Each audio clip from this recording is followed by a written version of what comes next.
সামাজিক মাধ্যমে পিনাকি লিখেছেন, ক্যান্টনমেন্টের মিটিংয়ে সার্জিস আর হাসনাতকে যখন ওয়াকার আওয়ামী লীগকে ফিরিয়ে আনার প্রস্তাব দিল, তখন ওরা একদম ক্লিয়ার বলে দেয়, আপনি এটা করলে 5 তারিখের উল্টো ইমেজ তৈরি হবে আপনার, সারা দেশে ভিলেন হয়ে যাবেন। ওয়াকার সঙ্গে সঙ্গে উত্তর দেয়, আই কেয়ার নাথিং, কে কি বলল আমার যায় আসে না। এদিকে বড় বড় তালেবররা কয়েক মাস ধরে ওয়াকার আর কচু ক্ষেতের দালালি করে যাচ্ছে।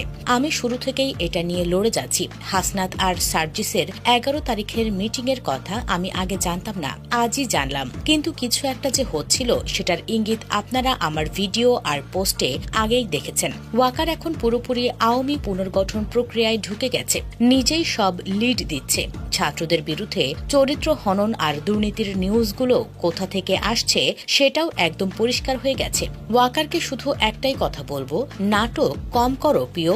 মাসুদ যেমন ভালো হয়নি, তুমিও ভালো হবা না। তালবেরগিরি কিভাবে জয় বাংলা করতে হয় সেটা 32 নম্বরে দেখিয়ে দিয়েছি। খালেদ মোশাররফও সাহস দেখাইছিল, আওয়ামী লীগ আর ফিরবে না, ফিরতে দেয়া হবে না, ফুল স্টপ। সাদিকুর রহমান লিখেছেন, আমি সরকারের কাছে অনুরোধ করব হাসনাত আব্দুল্লাহ আর ওই মিটিংয়ে উপস্থিত থাকা 3 জনের ইমিডিয়েট নিরাপত্তার ব্যবস্থা করেন। এই তথ্য ফাঁস করার পর ওনাদের নিরাপত্তা নিয়ে চিন্তিত হওয়ার যথেষ্ট কারণ আছে। সোহেল তাজ কেন শেখ হাসিনাকে এত শক্ত করে গালিগালাজ করছে কিছুদিন যাবৎ, এই প্রশ্নের উত্তর আমি পেয়েছি। সবটাই ক্যান্টনমেন্টের প্রেসক্রিপশন।